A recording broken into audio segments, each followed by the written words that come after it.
Bonjour tout le monde, de retour avec un nouvel épisode de podcast après pratiquement 3 mois d'absence. On avait arrêté avec les vacances d'été puis ça a comme été un peu difficile de s'y remettre. Aujourd'hui, on est avec un invité super hot. On est avec Phil Gaucher de l'agence Tour du Bloc qui va nous parler de l'image de marque. Fait que qu'est-ce qu'on veut dire, Phil, quand on pense à une bonne image de marque pour, par exemple, une entreprise en construction? Je te dirais qu'il y a plusieurs segments dans une image de marque. Naturellement, il y a le côté visuel, mais c'est beaucoup ce qu'on va aller mettre devant. C'est beaucoup ce qu'on va aller mettre en tant de contenu sur les médias sociaux. Puis c'est les reviews. Ça peut même aller jusqu'à la traque de vente. Dans ce que nous, on fait à l'agence, on focus vraiment beaucoup là-dessus. Fait que c'est ça. Il y a vraiment plusieurs facettes. Puis c'est pas juste le côté visuel. C'est pas juste un logo, comme les gens peuvent penser, essentiellement. Puis, mettons qu'on parle d'image de marque, parce que des fois, pour certaines personnes, c'est des concepts abstraits. Est-ce que tu as des exemples, mettons, de marques que tu dirais, mettons, cette image de marque-là est vraiment clean, fait qu'on peut rester avec dans l'industrie de la construction, mais tu sais, que tu vois la marque, t'es comme, ça, c'est vraiment clean, ça a été bien réfléchi, puis là, si tu veux parler du reste des coms, c'est correct aussi, mais comme juste pour donner une idée aux gens, c'est quoi une image de marque? Oui, 100%. Je pense que Erco Électrique, pour elle, c'est vraiment un bon exemple. C'est une marque sur laquelle on a travaillé il y a environ 2-3 ans. Il y avait déjà un logo de créé, mais on a été un petit peu l'enjolivé. On a travaillé les couleurs, la typographie, les designs de camions, tout ça. Je pense que le but, c'était vraiment d'affirmer sa présence puis de rendre ça plus concret avec l'ambition que le gars avait. Puis je pense qu'on l'a vu, là, ça a scalé beaucoup. On le voit beaucoup, l'autoroute 15, les super panneaux. Fait que, dans le brand book qu'on avait designé, c'était vraiment par rapport à ça. C'était les super panneaux, les t-shirts, les casquettes, design de camions. Vraiment qu'on ait tout clé en main pour son côté visuel, en fait. Là.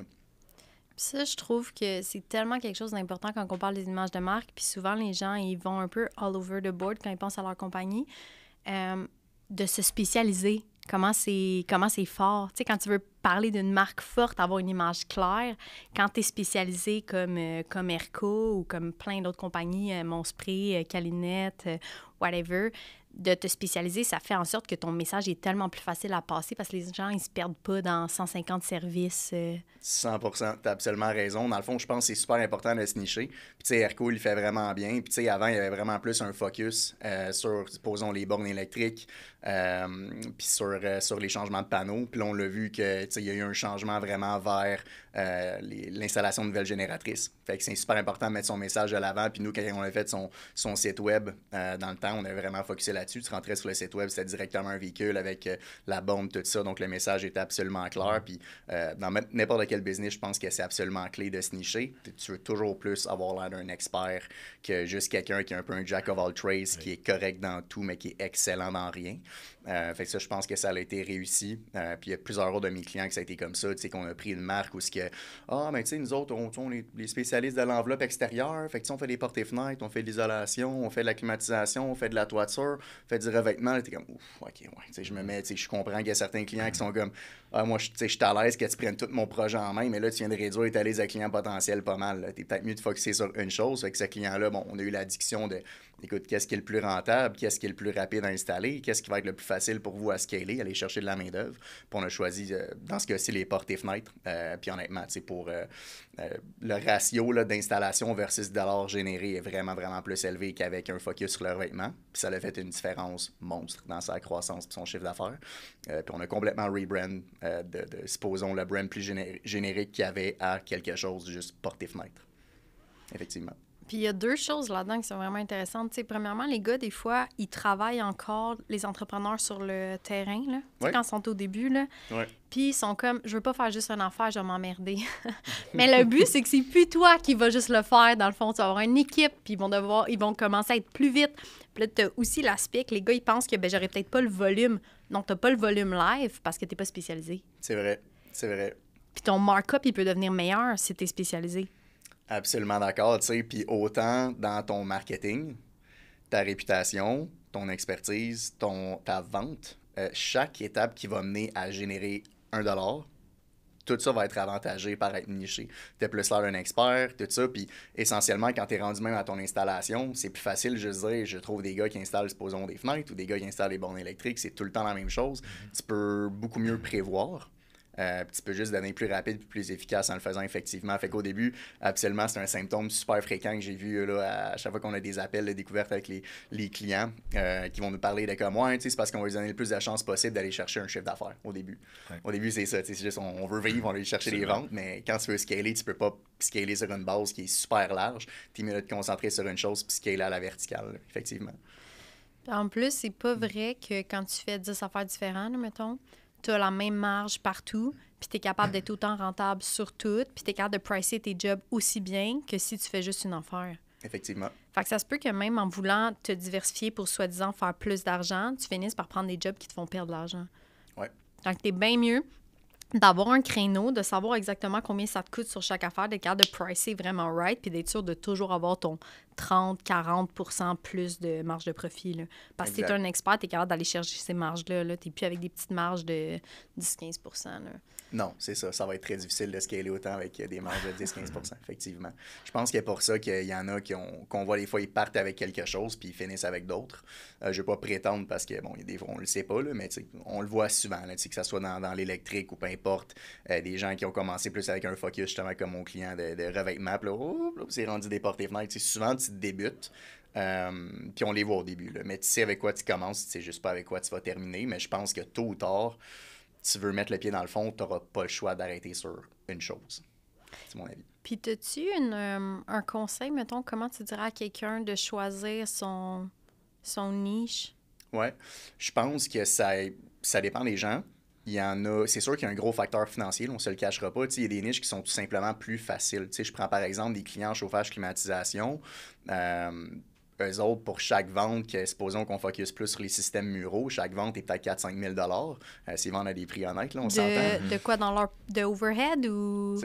La vente moyenne. Le chiffre d'affaires généré par transaction, la transaction va être environ 4-5 000 s'ils ne se concentrent pas vraiment sur les centrales. Le problème avec ça, excusez-moi, c'est que ça peut mener à un problème tel que si chacune de tes étapes de vente sont pas, puis de génération de leads, sont pas absolument flawless, tu vas te ramasser avec probablement un déficit, ou ça va être difficile d'avoir une croissance, ou il faut que tu vendes vraiment, vraiment plus cher, puis tomber dans des techniques malhonnêtes. Fait que, tu sais, essentiellement, moi, je dirais choisir un service qui a une valeur, supposons, par vente, de plus de 5 000 peut vraiment aider. La pub coûte une fortune. Puis si on a à choisir, j'irais plus vers là. Vers quoi, excuse? L'étiquette en haut de 5 000? Oui. Oui, effectivement, parce que c'était comme moyen clair. Mais j'irais plus vers l'étiquette en haut de 5 000. Tu sais, avant, un lead en ligne pouvait coûter 15 $, puis là, c'est rendu en moyenne peut-être 40 $. Tu sais, ça change, puis ça ira pas vers le bas des prochaines années. Tu sais, fait que si on a le choix, puis c'est pas grave, si on choisit quelque chose au début, puis ça diverge vers autre chose, c'est 100% correct, tu sais. Fait qu'on n'est pas obligé de choisir couler dans le béton dès le début. Mais si on a le choix, j'irais avec un critère, disons, financier qui est de plus de 5 000 par transaction. Puis naturellement, quelque chose qu'on aime. Tu sais, je veux dire, choisir quelque chose juste pour comme les sous, ça finit toujours par paraître, ça finit toujours par stagner. Je pense qu'il faut que tu en manges de ce que tu fais. Puis si tu tripes vraiment sur ce que tu fais, ça va paraître dans les résultats puis l'image que tu vas dégager aussi. Oui, vraiment. Puis je pense que c'est une passion qu'il faut que tu sois capable de transmettre à ton équipe parce que au bout du compte, vu que c'est une business, il y a la partie de vente qui est importante aussi. T'sais. C'est ça. Comment tu véhicules l'intérêt envers ton produit, puis la confiance envers ton produit, mais c'est en ayant du monde qui ont confiance en ton produit. Fait que justement que tes vendeurs soient aussi passionnés de ce que tu fais, puis tout. Exact. J'aime les choses aussi. Si moi, j'avais à conseiller quelqu'un, là, comment se spécialiser, j'aime les choses qui sont qui parlent d'eux-mêmes, qui sont faciles à voir. Là, moi, je me disais, ben là, je me partirais jamais une compagnie de toi, là, parce qu'il y a bien trop de compétition. Ouais. Mais ce que je trouve cool, c'est que tu vois, le toit, il est fini, genre. Ouais. Fait que comme je trouve ça vraiment facile de dire, comme, tu sais, madame, je vois votre toit, si vous avez 2 minutes, je pourrais regarder avec vous, comme, qu'est-ce qu'on pourrait faire, pour l'arranger ou des choses comme ça. Ça, je trouve ça le fun si tu as des vendeurs, mettons, comme porte-à-porte, là. Ouais. Parce que tu peux facilement donner de la valeur à la personne parce que tu vois qu'elle a un besoin, t'sais. Tandis que moi, rentrer dans une maison, je sais qu'il y a des techniques, là. Ouais. Mais comme moi, je sais pas comment je serais à l'aise de rentrer chez du monde pour comme, essayer de leur vendre. Fait que moi, je pense que c'est le genre de choses-là qu'il faut que tu te poses comme question quand tu décides de te nicher. Comment je vais le vendre aussi? Puis comment je vais être perçue? Puis surtout, par qui? Puis ça, je trouve que c'est quelque chose que souvent les gars, les gars ou les filles, là, mais ils sautent. C'est qui tu veux qui travaille avec toi? C'est qui ton client idéal? Qui tu veux qui t'appelle? C'est-tu des Ginette ou des Raymond ou c'est des jeunes? Combien jeunes? Sont-ils à leur première maison? Sont-ils en appartement? C'est toutes ces choses-là qu'il faut que tu penses. Puis après ça, ces personnes-là, ils aiment quoi? Puis comment je les mets de l'avant pour qu'ils veulent travailler avec moi puis que je sois le choix évident pour eux, tu sais? Exact. Exact. Je pense que c'est les choses qui se découvrent une fois que tu es parti, selon moi. Là. Tu sais, j'ai souvent vu des clients. Puis, tu sais, avant, nous autres, on faisait pas juste de la construction. Tu sais, on avait des gens de fitness, des bijoux, tout ça. Fait que j'ai vu vraiment beaucoup avant de me nicher moi-même. Puis, je remarquais que souvent, les clients, ils arrivent déjà avec un pedigree, mais comme ils le savent pas. Hey, nous autres, on vise vraiment, là, tu sais, des gens, là, tu sais, mi-vingtaine. Puis, je pense qu'on va cibler plus sur Instagram que sur Facebook. Hey, c'était le contraire, là. Supposons que je prends l'exemple des bijoux, là, c'était vraiment des femmes de 40 ans et plus qui achetaient ça, puis c'était sur Facebook, tu sais. Mais ça peut être un peu la même chose avec la construction. Des fois, on va dire, ah, moi, tu sais, je veux vraiment focusser sur le commercial, parce que, tu sais, c'est des ventes plus grosses, puis on n'a pas besoin vraiment d'être sharp à plusieurs niveaux comparé au résidentiel, puis il y a beaucoup de compétition, puis turns out que peut-être après une couple d'années, c'est rendu complètement différent. Moi, j'ai un client qui c'est comme ça. Il voulait se spécialiser commercial? Ouais. Quel domaine? Ouais, en climatisation. En Puis, clim. Finalement, il est retourné quoi, résidentiel? c'est ça. Ben, il avait juste jamais débuté, fait qu'on a littéralement parti ça ensemble. Tu sais, avec lui, son image de marque, son site, tout, il est vraiment focusé plus sur le commercial. Puis ils ont quand même levé une couple de millions de chiffres d'affaires comme ça, mais ça stagnait, tu sais. Puis le développement des affaires, c'était différent. Puis à un moment donné, le bouche-à-oreille, ça s'épuise un petit peu. Il faut que tu trouves des façons peut-être plus structurées, puis quelque chose qui est planifié, puis quelque chose que tu vas pouvoir prévoir aussi.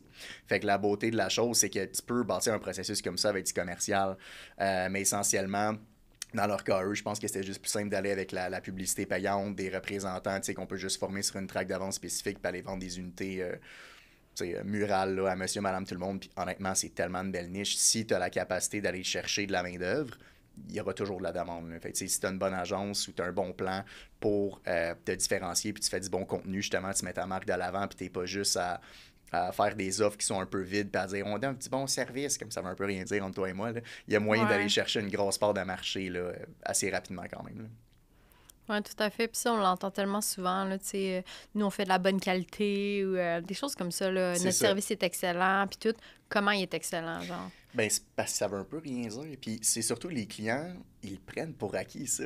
Qui va penser, genre, ouais, ils ont du mauvais service comme non, tout le monde n'a du bon service. C'est, non, entre toi et moi, c'est pas tout le monde qui a du bon service, mais les gens s'attendent à ça quand ils déboursent 5 000 pour une unité murale, là, supposons. Fait que c'est un peu vide de contenu. Puis le monde, ils sont pas stupides. Hein? Ils vont aller voir tes avis là, sur Google. Fait que si t'as du bon service, ils vont décider par eux-mêmes si t'as du bon service, s'ils te font confiance. Ils vont voir que t'as une note de 5 étoiles, que t'as 350 ou 1500 avis.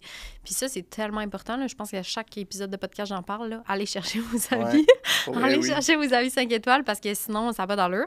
Je comprends que dans le commercial, c'est moins important. Ouais. Mais ça l'est quand même. Ça l'est quand même. Pour avoir des nouveaux clients. Ça fait partie intégrante du brand. Pas vrai. Souvent, les gens, le brand, c'est quoi? C'est un logo. Non. Oui, c'est le côté visuel. Oui, c'est le flashy, les trucs qu'on montre sur nos sites web. Justement, nous autres, c'est les designs de camions. Mais c'est pas les super panneaux. C'est le fun de le contextualiser. Mais c'est aussi qui que vous êtes, qu'est-ce que votre brand représente, puis c'est quoi l'outcome.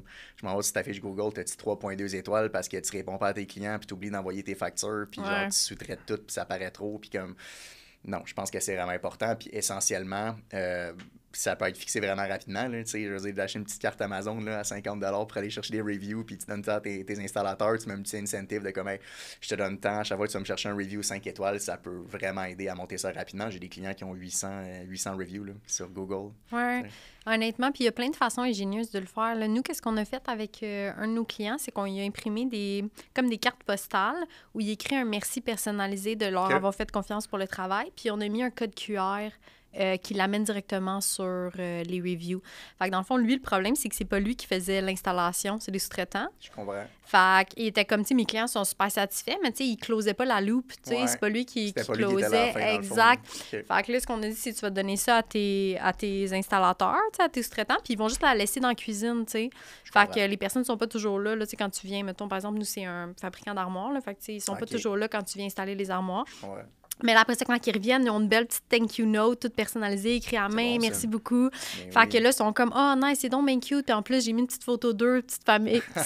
Fait que là, cute. Fait que ben oui, je vais aller encourager la petite famille. Puis là, tu scannes le code QR. Puis, ouais, c'est ça. Toi, t'avais-tu des exemples de brands que t'aimes leur image de marque? Moi, celle qui me vient en tête tout le temps, c'est Calinette. Ouais, c'est parce que tout le monde les connaît au Québec. Ouais. C'est immanquable. Là. Puis on se demande des fois comment ils ont fait pour se rendre là. Ça n'a juste pas de sens. Là. C'est beaucoup de constance, beaucoup de notoriété. Ça a été du long terme. Là. Je pense pas que c'est arrivé du jour au lendemain. Tu sais. Ouais. C'est vraiment ça. Puis souvent, les clients, ils sont beaucoup dans le tout de suite et le maintenant. De comme, je veux une belle image de marque, je veux faire de l'argent. Fait qu'ils regardent beaucoup, tu sais, le génération de leads, tout ça, de comme, quel argent je vais faire aujourd'hui. La notoriété est tellement underrated, à mon avis. Là. C'est super important. Fait que, tu sais, d'aller créer du contenu, parce que, bon, on s'entend, c'est rendu partout, là, radio, télé, tu sais, des canaux plus traditionnels, mais pour quelqu'un qui débute, tu sais, supposons 2024, 2025, pas les sous d'aller à la télé, là. Fait qu'essentiellement, je pense, les médias numériques coûtent tellement pas cher. Profitez-en, créez du contenu, regarde les trends, qu'est-ce qui fonctionne, crée du contenu alentour de ça, propulse-le, puis allez chercher des vues sur les médias sociaux, qui est, selon moi, la nouvelle télé de toute façon, coûte une fraction du prix de ce que ça coûterait, tu sais. Fait que ouais, eux sont vraiment énormes. Ça a été des années avant de se rendre là. Mais je pense que de pas juste regarder au jour le jour, tu sais, de regarder plus... la température que le climat, là, c'est pas une bonne idée. Là. Je pense de se décoller le visage à l'arbre des fois puis de voir comment les sous que je mets au long terme, c'est super bon aussi. Ça finit toujours par rattraper le client positivement. Là. Puis Calinet, c'est drôle parce que leurs bureaux sont juste à côté. Ouais. Leur siège social est juste à côté. J'ai vu ça. Mais c'est quoi que tu dirais qui rend fort justement leur image de marque à Calinet? Je te dirais... Ben en fait, moi, je te dirais c'est parce que tout le monde les connaît. Okay? Puis eux, ils ont commencé... ils ont décidé d'investir en radio puis en télé à leur tout début, sans savoir ça allait être quoi les répercussions. Puis écoute, ça a été payant, on le sait. Là, à cette heure, quand tu penses à un dégât d'eau, là, tu penses vraiment à Calinet, c'est immanquable. Puis non, c'est ça. Moi, ce que j'allais dire, c'est justement quand tu penses à un dégât d'eau, tu penses à Calinet. Parce qu'ils sont spécialisés en après-sinistre, c'est juste ça. Ils font pas de semblant qu'ils sont toutes, là. Puis maintenant, en live, Calinet, ils pourraient prendre n'importe quoi, là. Ils pourraient dire, on fait les toits, on fait whatever. C'est ça. Fuck that, tu dilues ton message, hein, tu dilues ta marque. On parlait de niche tantôt. Garde ça simple. C'est écrit après sinistre, that's it. Puis là, il y a leur annonce au feu, là, whatever. C'est ça. Fait que c'est vraiment, vraiment clean, c'est vraiment clair. La barre rouge, ils sont pas là avec quelque chose de flyé. Parce que je trouve que souvent, les gars, ils perdent un peu leur truc. Là. Les constructions, prends 3 lettres au hasard, on fait tout. Genre, c'est quoi que ça veut dire? Genre, c'est tellement Avec dur pour la personne de s'en rappeler, le foutu marteau ou la maison. La maison, c'est quand même safe. Aussi, un logo avec une maison, les constructions, blablabla, la maison, tu sais. C'est comme tu perds ton message, tu perds ta marque, c'est pas clair pour le monde qu'est-ce que tu fais, fait que comment ils vont s'en rappeler? Exact. Comment ils vont penser à toi? Non, c'est ça. Calinet, là, c'est... Moi, j'ai toutes les tunes dans la tête présentement, là, on en parle. La radio, c'est quand même fort, là, ça avec marche, les petites chansons, là. Hey, ça marche. Ben Tu peux avoir un bon single que le monde... Comme, là, on s'éloigne de la construction, mais tu sais, le déménagement aussi, là. Si je dis juste déménagement, il y a sûrement plein de personnes qui ont des tunes de déménagement en tête, là. La capitale. C'est le clan Panton, n'importe quoi, c'est tous des trucs que c'est vraiment fort. Puis si tu peux faire en sorte que le monde soit capable de chanter ton numéro de téléphone 10 ans après... C'était une bonne pub. Ouais, je pense que ça a marché, c'est ça. Non, Calinet, c'est très, très, très clean. Moi, je pensais à une autre compagnie de services, parce que toi, c'est plus ta niche, je pense, les compagnies de services. Mais c'est, je pense que c'est aux États-Unis, mais c'est Pink's Window Cleaning. OK. Puis c'est vraiment cool. C'est eux, ils lavent des vitres. Fait que, tu sais, ça, c'est des affaires. Ça coûte pas cher à partir. T'as un bon markup parce que t'as besoin de rien. Tu parles des vendeurs qui font du porte-à-porte. Tu sais, c'est quand même facile à partir. Quelqu'un qui se partirait une business. Puis eux, qu'est-ce qu'ils ont fait? C'est trop cute. Ils se sont fait des petits uniformes genre vintage. Okay. Fait que là, toute l'équipe a des petits uniformes vintage. C'est tous des gars. Ils ont toute une moustache. Ils ont une petite casquette pink, leur petite chemise vintage rentrée dans les pantalons. C'est super cute. Puis là, ils ont commencé à mettre des photos sur les médias sociaux. Puis ça a comme...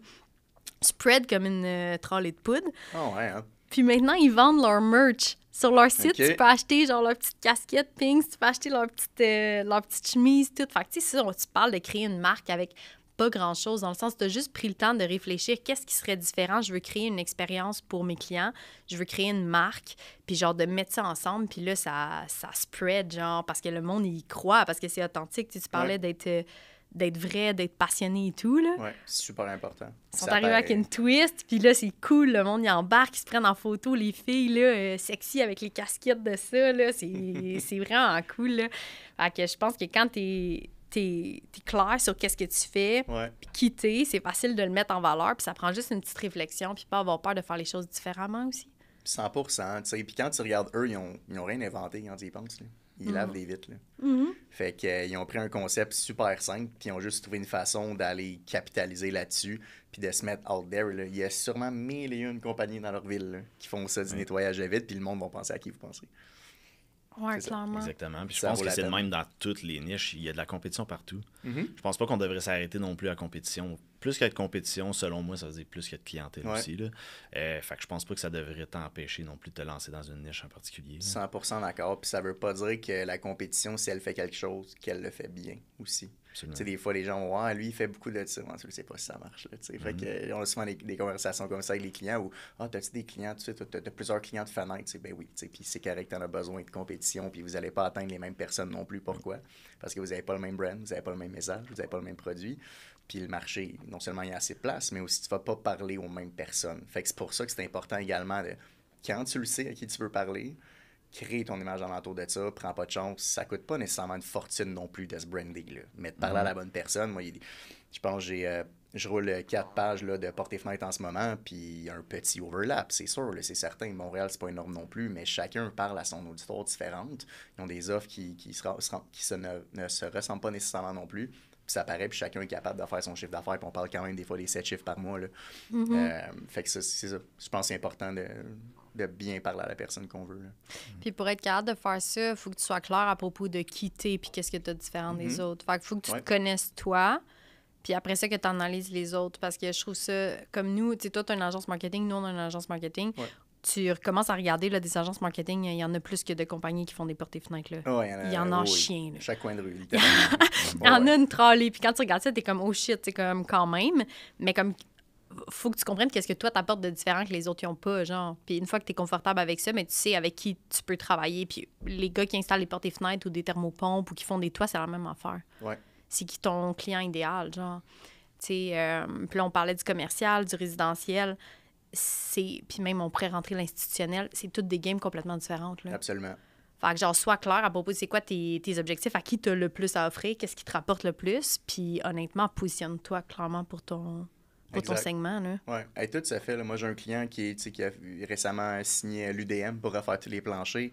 Nice. L'oratoire Saint-Joseph, comme c'est des compteurs Malade. vraiment, c'est pas rapport. Là, je veux dire, c'est des bons montants, là, j'imagine. Là. C'est clair. Tandis qu'on a des clients qui ils vont chez des Chantal puis des Serge, puis ils font l'isolation d'entre-toi, puis chacun trouve son compte. Là, puis chacun a des chiffres d'affaires super élevés, puis c'est juste, il y en a un qui a pris le chemin A, puis il y en a un qui a pris le chemin B. Mais ils ont choisi, par exemple, le gars de plancher. Il va pas faire là, des sous-sols là, résidentiels à genre 5 minutes. Là, il fait pas ça. Là. Fait que mais les deux sont bons. Les deux sont bons. Puis il arrive à un profit net qui est probablement similaire aussi. Ouais, c'est ça. Puis, tu sais, je trouve qu'il faut que tu vois aussi quel game fait du sens pour toi puis les skills que tu as dans ton équipe, là. Ouais. Parce que, tu sais, mettons, des oratoires, il y en a pas mal moins, des oratoires Saint-Joseph, que de planchers de personnes qui ont des maisons. Absolument. Fait que toi, t'as-tu les connexions ou t'es-tu capable de les faire pour aller pogner les contrats de l'Oratoire puis de l'Université de Montréal? Ou t'as plus le volume de pouvoir pogner les milliers de personnes qui vivent autour de toi, là, tu sais, ou 100%. de la région de ton bureau? Honnêtement, les deux sont quand même difficiles. Là. Tu sais, les deux, je pense que dans chaque entreprise, ça te prend vraiment un pilier. Peu importe de c'est quoi ta niche, là, quelqu'un qui sait vendre puis qui peut l'inculquer à d'autres personnes. Puis si t'as pas ça, qu'il y a ça dans le commercial, l'institutionnel ou dans le résidentiel, bonne chance, là. Parce que, oui, la meilleure marque, oui, tout ça, mais comme si t'es devant quelqu'un et t'arrives pas à faire signer une entente, ça va être difficile. La marque facilite beaucoup ça, par contre. Ça facilite beaucoup ça. Ça vient vraiment, comme moi, je dis toujours à la blague, ça lubrifie votre processus. T'sais. C'est genre la génération de leads jusqu'au closing. Le brand va vraiment faciliter la chose. T'as plus de crédibilité. C'est plus facile à vendre, c'est plus facile à booker. Tout ça, c'est vraiment mieux. Mais effectivement, le focus sur la vente, souvent, est mis de côté. Il ne devrait pas. Puis que ça soit de l'institutionnel, commercial ou résidentiel, c'était pas ça. Institutionnel, je suis pas tant d'accord. Non? Parce qu'ils n'ont pas tant de levier. Tu sais, quand ils choisissent un fournisseur, là, ils s'en foutent un peu de la marque, c'est des skillsets différentes. C'est des skillsets différents, excuse-moi. Pourquoi? Pour closer le contrat? Ouais, je pense que c'est beaucoup une question de contact, de ce que j'ai remarqué. Moi, institutionnel? Ouais. Non. Institutionnel, non, c'est les contrats, mettons, qui sont donnés par le gouvernement. Ouais. Fait que le gouvernement, il doit prendre le lowest bidder. Fait qu'il doit prendre le prix le plus bas. Le plus bas soumissionnaire. Toujours. Okay. Quand c'est, mettons, il y a juste municipal qui a un petit levier, mais c'est un petit levier de rien. Il faut qu'il ait mis d'avance des filtres. Fait que dans le fond, c'est toujours celui qui bide le plus bas qui va être pris. Mais l'affaire, c'est que tu sais pas c'est quoi le plus bas. Fait que faut que tu saches calculer. Fait que le skill set, il est différent parce qu'il faut que tu aies quelqu'un à l'équipe qui check tous les appels d'offres qui sont disponibles. qui les analysent, qui fassent des bids dessus. Puis il faut que tu aies un bon set d'estimateurs parce que si tu prices pas bien, ben le gouvernement, il s'en fout, il va te prendre. Là. Fait que toi, tu vas perdre de l'argent sur ce job-là. Ouais. Il s'en faut que sort. tu livres après. Ouais, c'est ça l'affaire. C'est facile de low-baller, mais faut que tu délivres. Mais des fois, ils sont 1000$ de différence là, entre deux. Là, puis ils vont prendre le plus, tu vois, je plus savais bas pas pour ça. le... Moi, je pensais qu'il y avait peut-être un autre... Mais c'est poche un peu, ça. C'est triste que genre juste le gars qui low-ball le plus, il a le contrat. Mais écoute... Ben, tu sais, il y a des trucs tu sais, institutionnels, c'est comme un gros monde, là. Ouais. Parce que la construction aussi, c'est gros, là. Fait qu'il y a des choses différentes qui peuvent se faire. Tu sais, comme des fois, le gouvernement va demander à Pomerleau de faire un hôpital, puis le Pomerleau, il va le financer lui-même, puis après, il va le vendre. OK. Fait que ça, c'est comme la zone grise, là, de l'institutionnel, là. Ouais. Mais c'est légal. Fait que ça, c'est la partie où des municipalités peuvent faire la même chose, demander des projets, mais le vrai institutionnel, ils vont prendre le prix le plus bas. Puis même la plupart des municipalités, c'est ça, sont comme obligés parce que c'est le taxpayer money. Je comprends. C'est vrai que ça paraît vraiment d'y aller avec soumission plus élevée. Mais Matt, tu me disais pas qu'en Europe, ils fonctionnaient différemment? Ouais, je suis pas exactement certain là, de comment ça fonctionne, mais je pense qu'eux, ils ont plus comme... ils prennent celui du milieu. Pour être sûr de pas trop avoir de la mauvaise qualité, mais ils veulent pas payer trop cher non plus. Là. Fait qu'ils vont à celui en plein centre. Je pense que ça serait une bonne technique, et honnêtement, on devrait peut-être l'essayer. Si je regarde les routes ici, après être pas prêt d'essayer ça. Ouais. Ouais. Ouais, on a le béton le plus cheap au monde. Mon oncle qui est ingénieur de béton, genre. Okay. Puis il dit qu'est-ce qu'on doit faire ici pour les prix, genre. C'est dégueu, là, genre. Ils font pas ça nulle part ailleurs, genre. Qu'est-ce qu'on doit faire à notre béton pour qu'il soit, genre... Mais tu sais, c'est comme un market, genre. Si ton béton, il est cheap, ben t'as besoin d'engager plus souvent pour refaire ton béton. Ouais, c'est louche, ça. Fait que c'est vraiment, là, comme... The world goes round and round. Ben, c'est ça. Mais avez-vous remarqué que quand tu arrives, genre, au Vermont, mettons... Ouais, quoi? Non, dans le même climat, là. Mais genre, il y a une coupe franche entre genre, t'es au Québec, t'arrives aux États-Unis, puis la là-bas, t'es toute noire, pavée, genre, parfaitement, puis t'es comme... Qui me parle pas. Genre, ouais, mais là, c'est l'hiver. C'est parce qu'il faut autant en fret à 15 mètres de distance de l'autre côté, là. Genre, tu m'auras pas, là. Ah ouais, non, c'est un peu vrai. weird. C'est vrai pour la même température. Mais pour vrai, c'est juste que c'est pas le même béton. Genre, on a du béton plus cheap ici. Puis tout le monde a plus cheap. Puis là, tu prends celui qui te le fait au plus bas prix. Fait que c'est clairement pas le meilleur béton, là. Je comprends. Ouais, bon, c'est un peu éloigné de l'image de marque. C'est quoi que tu penses que quelqu'un qui commence, là, mettons sa business, qui n'a pas genre un énorme cash flow, fait que, mettons, qui serait proche de son premier million, mettons, qu'est-ce que tu penses que tu lui conseillerais pour setter son image de marque? Je pense que c'est quand même intéressant dès le début, sachant que ça ne coûte pas une fortune, surtout si tes camions ne sont pas encore lettrés, tes shirts ne sont pas encore faits, tes cartes ne sont pas encore imprimées. Bon, ça, c'est 200-300$, on s'entend. Mais sachant que tu pars de scratch, mettons, là, je pense que d'investir quelques milliers d'une image de marque respectable qui va aller t'apporter la crédibilité pour faciliter tous tes autres processus peut être une bonne idée. C'est pas quelque chose que, tu sais, bon, on s'approche d'un 7 chiffres. Bon, si tu as une image très de base pour débuter, tu vas la changer après, je pense que c'est amplement correct. Juste se garder en tête que, bon, aller, c'est sûr, faire les wraps pour tous les camions une deuxième fois, c'est pas donné non plus, mais supposons qu'on met ça de côté. Je dirais de rester quand même logique au niveau du budget. C'est pas vrai qu'à changer une image de marque, c'est obligé de coûter 100 000 $, puis de changer ton monde entier, puis tout ça. Je pense que c'est beau le côté visuel, mais d'après ça, d'aller juste générer du contenu, regarder les trends actuels. Tu sais, il y a un outil là, sur la plateforme TikTok pour regarder les trends actuels. Puis moi, je m'en sers beaucoup à l'agence pour regarder, hey, qu'est-ce qui fonctionne en ce moment, genre en porte et fenêtre, ou qu'est-ce qui fonctionne en climatisation ou en toiture. Puis tu peux regarder qu'est-ce qui trend sur TikTok, puis t'en servir sur toutes les autres plateformes. Est-ce que vous convertissez du monde sur TikTok? On le fait, c'est différent, c'est quand même une grande job de contenu. Mais où est-ce que je m'en allais avec ça, c'est que, tu sais, un client qui veut mettre sa brand de l'avant dès le début, oui, tu as le côté visuel, mais en juste regardant les outils qui sont vraiment gratuits, puis en créant du contenu avec ton téléphone, de ce genre de contenu-là, puis en le mettant de l'avant, tu sais, si tu as des before-after, que ça soit n'importe quoi, là, ça peut même être quelque chose qui n'est pas sexy, mettons, chauffage, climatisation, tu fais un before-after d'installation, tu vas aller faire des reels avec tes clients qui sont contents, tu tombes sur un petit Mario charismatique, là, comme ferait fait des vidéos avec, puis hey, ça s'est passé comment faire affaire avec nous, tu sais, puis mets-toi de l'avant, puis ça coûte ça, là. Tu payes une adjointe à l'interne pour faire du petit montage, puis maintenant avec le AI et tout ça, ça coûte pas une fortune. Tu te mets de l'avant, puis tu investis dans les canaux qui vont te rapporter, supposons, le plus pour ton argent. Tu sais, si tu n'as pas encore une grosse capacité d'installation, va sur Google, puis fais du reciblage peut-être sur les autres plateformes, assure-toi d'aller chercher des bons reviews, puis ton scaling, fais-le lentement, mais sûrement. Va chercher des reviews, assure-toi que la qualité est là, puis lentement scale ta business comme ça, mais je pense que de s'éparpiller puis de multiplier le budget média comme en l'espace de 30 jours, puis de se lancer, puis d'être genre, OK, let's go, on va conquérir le monde, c'est peut-être pas une bonne idée, parce que autre que d'aller chercher des leads, il y a bien des étapes, puis des fois, c'est bien beau de générer le chiffre d'affaires, faut pas que tu te casses la gueule rendu en installation, puis pas être capable de fournir, tu sais. J'ai divagué un petit peu dans ma réponse, comme toujours, mais en gros, je pense que de pas juste focusser sur le côté visuel, puis vraiment d'aller chercher du contenu puis de faire attacher votre audience à votre personne. Ça va être super important.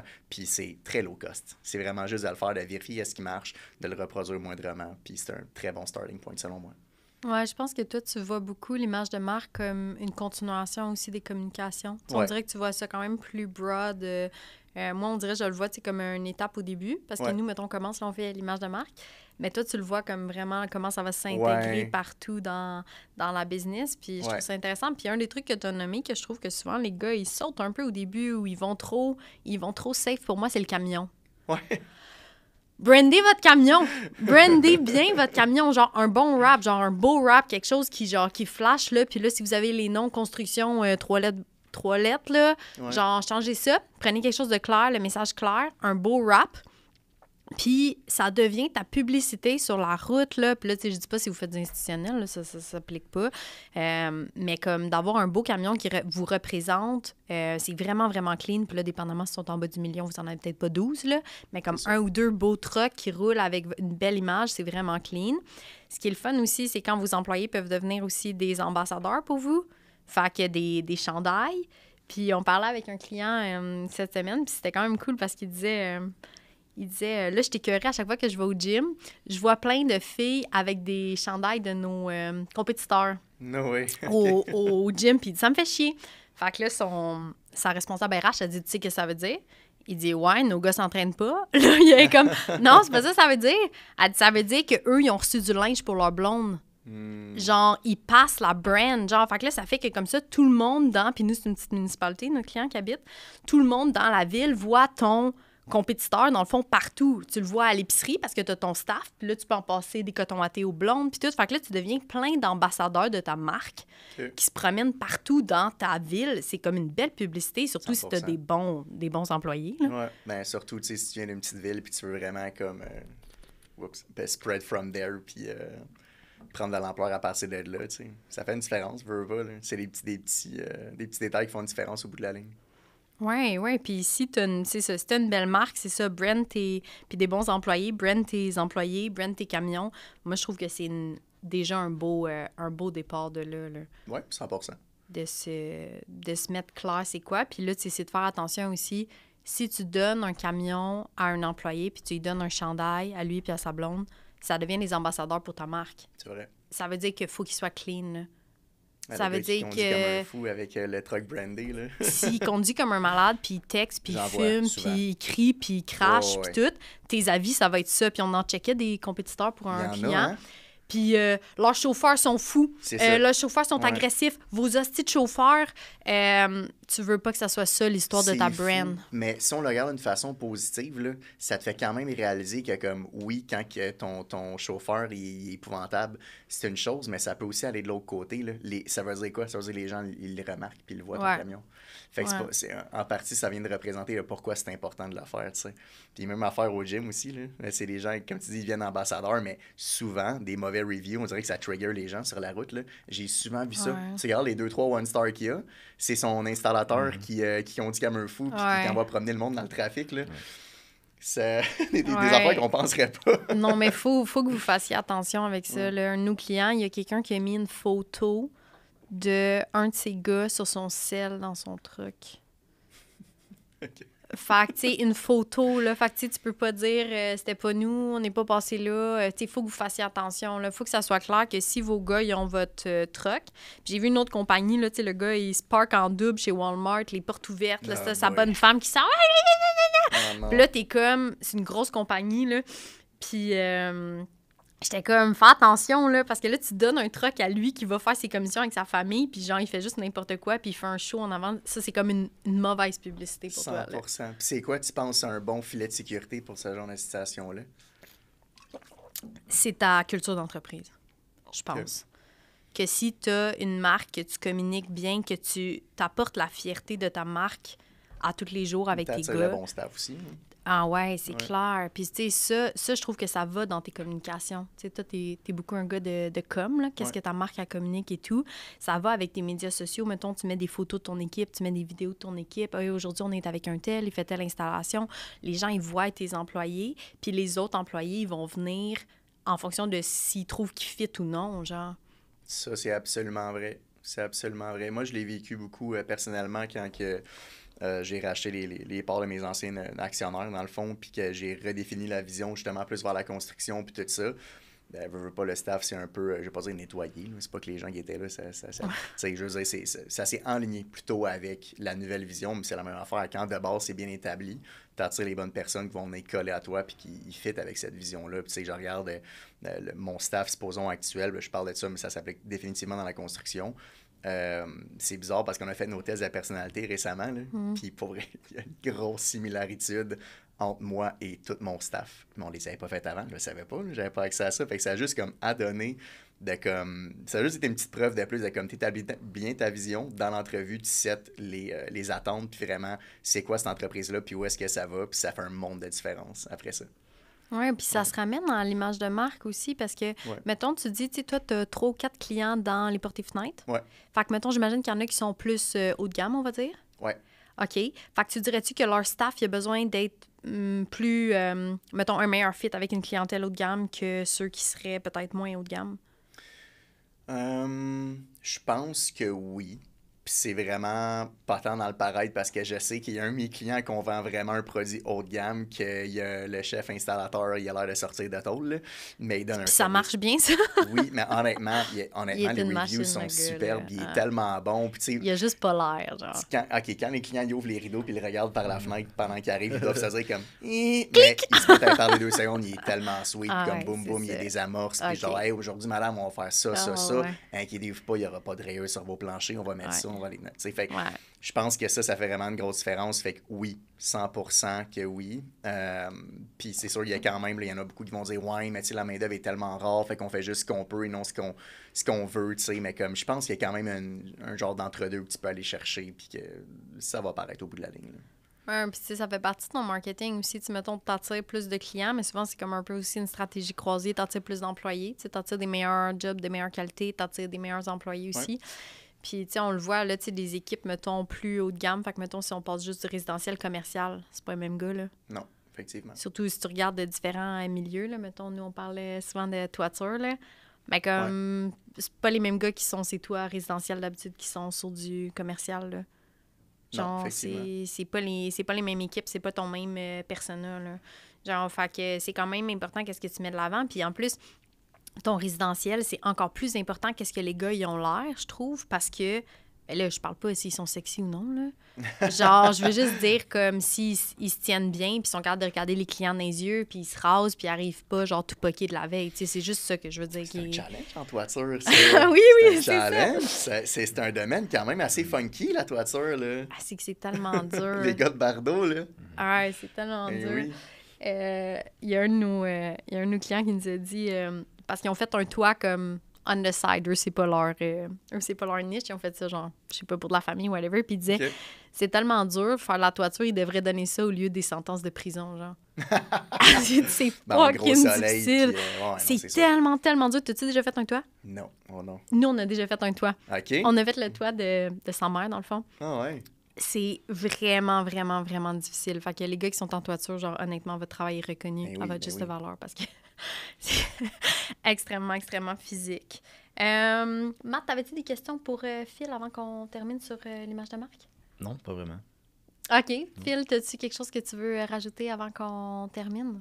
Non, je pense juste que c'est souvent quelque chose qui est un peu en dessous du radar en construction, puis qu'il faudrait pas. Puis remarquer une chose, ceux qui l'ont fait souvent, quelques années plus tard, ils ont une différence notable dans où ils sont rendus. Puis on nommait quelques marques, ferait comme, ouais, c'est vrai que ce gars-là, il y a 5 ans, il était comme pas là.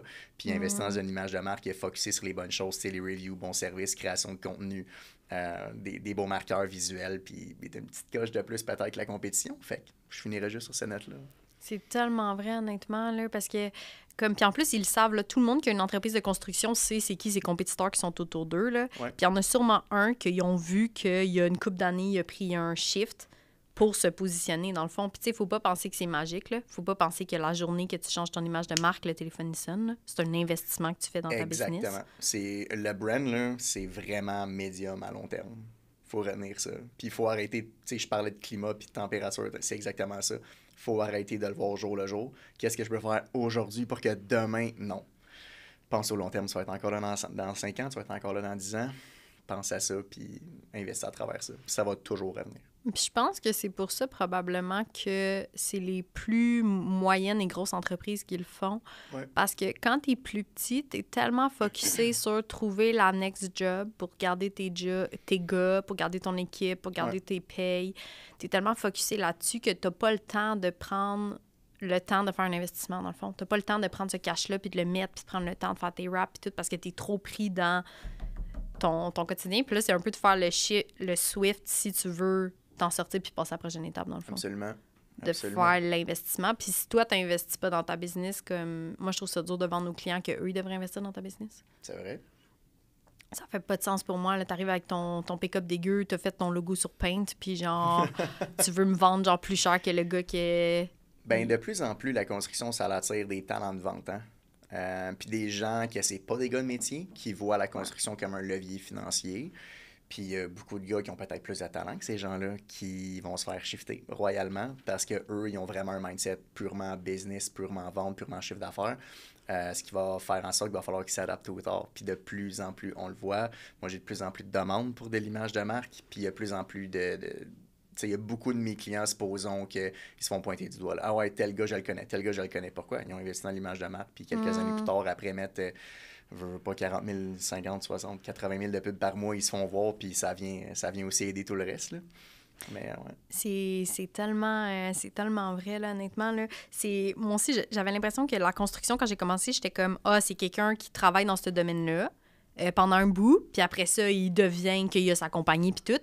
Mais c'est vrai qu'il y a beaucoup, beaucoup de gars à qui je parle que c'est pas des gars de construction. C'est des entrepreneurs, c'est des business owners. Ils ont des concessionnaires, ils ont des restos, ils ont plein d'affaires. Puis ils sont comme, où est-ce que je peux générer, mettons, 1 million dans mes poches par année? Je vais aller dans la construction. Les bills sont vraiment hauts. Genre, avec un bon markup. Fait faut faire attention parce que dans le fond, ça veut dire que si t'es quelqu'un de la construction qui a parti sa compagnie de construction, t'es plus juste en compétition contre d'autres gars qui ont fait la même affaire. T'es aussi en compétition contre des gars qui ont scale plein d'autres business. 100%. Puis moi, pour accrocher un cadre dans la vie, c'est pratiquement un défi.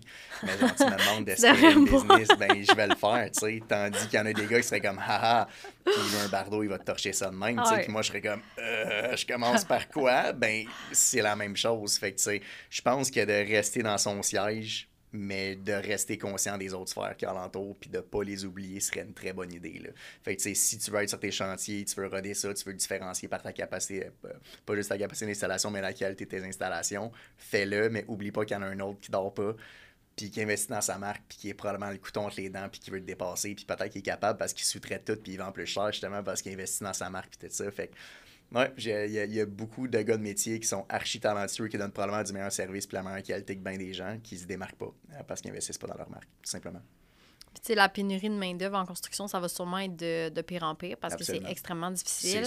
Puis là, les jeunes sont comme, pourquoi je ferais ça si je peux faire à place, mettons, du contenu TikTok ou des affaires dans le même? Ouais. Pourquoi j'irais travailler en construction? Fait que le peu de bons gars qui vont décider de s'en aller en construction, c'est de penser, ils vont vouloir travailler avec qui? Avec quel brand? Est-ce qu'ils vont vouloir travailler avec une espèce de brand bâtard, construction, blablabla, ou ils vont vouloir travailler avec la plus belle brand qu'ils ont jamais vue? Ben la brand, c'est autant pour les clients que les employés, hein?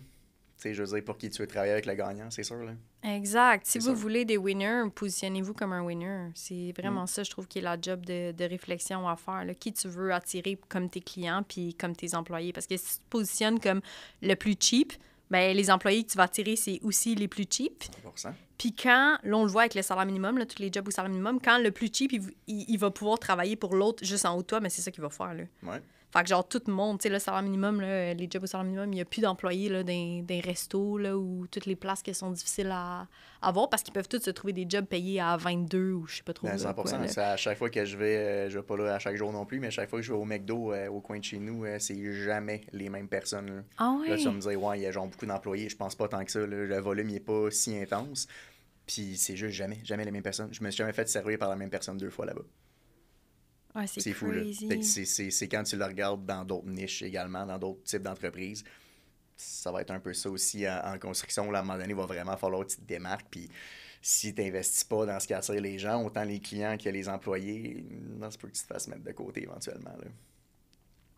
Clairement. Merci énormément, Philippe, d'avoir pris le temps. Je suis sûre que ça va être précieux pour plein d'entrepreneurs qui se demandent un peu c'est quoi cette espèce de bête qu'on connaît pas tant, là, qui est l'image de marque, Ouais. mais qui fait vraiment une belle différence sur la croissance à long terme 100%. d'une compagnie.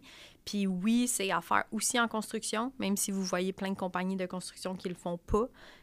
Si vous voulez être encore là dans 10 ans, ce qui est quand même un bon objectif, puis que la marque, elle grossisse aussi en notoriété, ben, il faut se faire connaître, puis ça part d'une marque. Absolument. Ben, ça m'a fait plaisir. Bon, ben génial. On se revoit prochainement pour un autre épisode de podcast.